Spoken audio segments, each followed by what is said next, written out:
Happy birthday, Aling Regina! Thank you! Dahil birthday nga pala ni Aling Regina, kami nga pala ay nag-out of town. Dito nga pala kami pumunta sa Calatagan, Batangas. Napakaganda nga pala dito at napaka-quality ng lugar. Napakasarap nga pala dito mag-swimming dahil napakalamig ng tubig. Pagdating nga pala dito ng hapon, parang nasa paraiso. So paano guys? Tara! Kaya naman isang araw maaga nga pala kaming aalis. Bukas kasi magbe-birthday si Aling Regina. Kaya naman naisipan namin mag-out of town. Walang makakapigil sa amin kahit hindi maganda ang panahon. So paano guys? Tara! Kasama rin pala namin si Yamyam. Nandito rin pala ang mamit daddy ni Aling Regina. Sa Calatagan, Batangas nga pala kami pupunta. At dahil hindi pa kami nag-aalmusal, dumaan muna kami dito sa Jollibee para bumili ng mainit na kape. Ito kasi ang inaalmusal namin ni Kian tuwing umaga. Dahil ako nga pala ang driver, kailangan lagi tayong busog. Kailangan ko nga pala to dahil 3 hanggang 4 na oras pa nga pala tayo magdadrive. Dumaan na rin pala kami dito sa supermarket. Bibili kasi kami ng tubig. Kailangan nga pala namin bumili dito para makatipid. Bumili na rin pala ako ng chichirya. Always naman natin to kailangan para may kutkutin. Sa dami nga nito, hindi na kami magugutom. Char. Sa bilis nga pala ng aming biyahe, nandito na kami sa Tagaytay. Nagpark muna kami para bumili ng kontis. Dahil birthday ni Aling Regina bukas, kailangan natin bumili ng cake. Blueberry nga pala ang kanyang paborito. Napakasarap nga pala nito lalo na kapag may mainit na kape. Dahil marami pa kami, bumili pa ako ng chocolate overload. Nag-avail na rin pala ako ng insulated box. Sa layo kasi ng aming biyahe, baka matunaw ang aming cake. Kahit papano nga dito, napasaya ko si Aling Regina. Naalala ko nga pala, ngayon nga pala ang kapistahan ng San Juan. Napakarami nga palang tao sa daan at nanliligo. Mabuti na lang gamit namin si Angel at hindi kami mababasa. Traffic na nga pala dito sa Lian, Batangas. Fiesta nga rin pala ngayon dito at napakaraming tao. May mga majorette din dito na nagpapakitang gilas. Makikipiesta sana kami dito kaso lang wala kaming kakilala. Kaya naman dumiretso na kami dito sa Calatagan. Dito nga pala kami nag-book sa Ionian Cabana Resort. Kalahati nga pala ng payment dito para makapagpa-reserve. Nakakagulat nga guys dahil hindi ko na-expect na ganito pala kaganda dito. Napakalinaw at napakalinis ng tubig. Sana nga magustuhan nyo ang aking vlog for today's video. Hindi naman sa pagmamayabang, birthday gift ko nga pala to kay Aling Regina. Napili ko nga pala to dahil may swimming pool at dagat. Perfect na perfect dito mag-celebrate ng birthday. Sa mga naghahantay nga pala ng mga guests, merong welcome drink. Lemon iced tea nga pala to na may konting pagmamahal.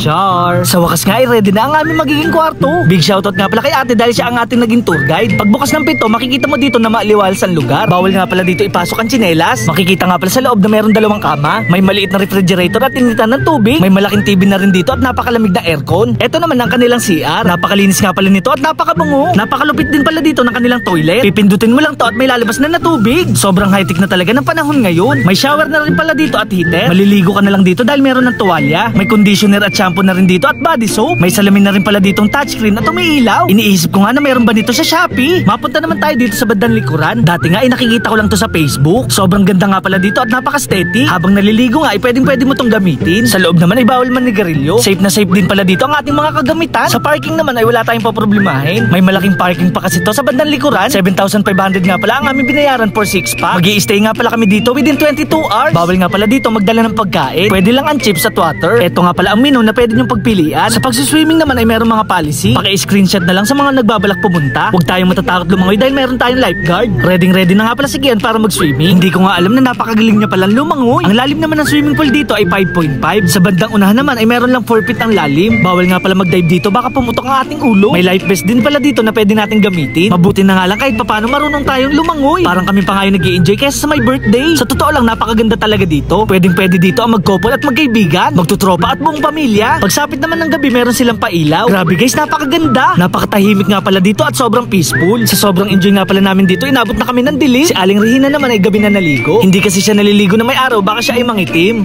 Char. At dahil gabi na nga pala, oras na para kumain. Nag-order nga pala kami ng hipon at fried chicken. Meron din ditong batchoy na kakaiba. Meron din kare-kare na may kasamang bagoong. At syempre guys, mawawala ba naman ang pansit? Samahan mo pa na masarap na prutas. Sana nga mabusog si Mami, si Yamyam at si Daddy. Si Kian na sobrang antako at mawawala ba naman si Aling Regina? Kaya naman food trip na naman ang mga ipis. Char. So paano guys, kain nga pala tayo. Okay lang pala na hindi kami nagdala ng pagkain. Napakasulit kasi ng aming binayad. Bukod kasi sa masarap na napakasustansya pa. Kaya naman pati balat ng mangga kinain ko na. Gaganahan ka talaga dito kumain kapag ganito naman yung makikita mo. Sa mga mahilig naman sa alak walang problema. Meron kasi sila ditong minibar. Pwede ka naman ditong maupo at mahiga sa tabi ng pool. Napaka-perfect ng lugar para sa mga gustong mag-relax. Dahil bukas pa nga ang birthday ni Aling Regina, bukas ko na rin i-upload ang part 2. So paano guys, hanggang dito na lang. Maraming salamat sa panonood. Paalam! Yeah! Guys, may ipapakilala nga pala ako sa inyong bagong laro na kung saan hindi ka pa naglalaro ay pwede ka nang kumita. Syempre walang iba, ito nga pala ang Slots PH. Sa paglalaro ko nga ay kumita na agad ako ng 15,000 pesos. Para naman makapag-invite ng mga player, pindutin lang tong share. Makikita nga pala natin dito sa bandang itaas ang ating link. Pindutin lang natin tong copy para makapag-share sa ating mga kaibigan. Sa bawat magre-register at magde-deposit ng player mo, pwede ka makakuha ng 88 pesos. Makakakuha ka rin pala ng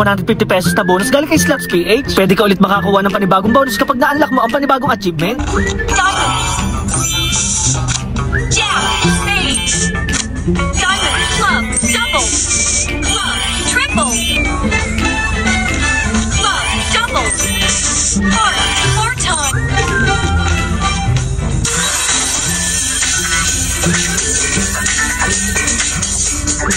O di ba guys, napakadali lang kumita at maglaro dito sa Slots PH. Ano pang inaantay nyo? Mag-download na kayo at mag-register. Nasa comment section ko nga pala yung link.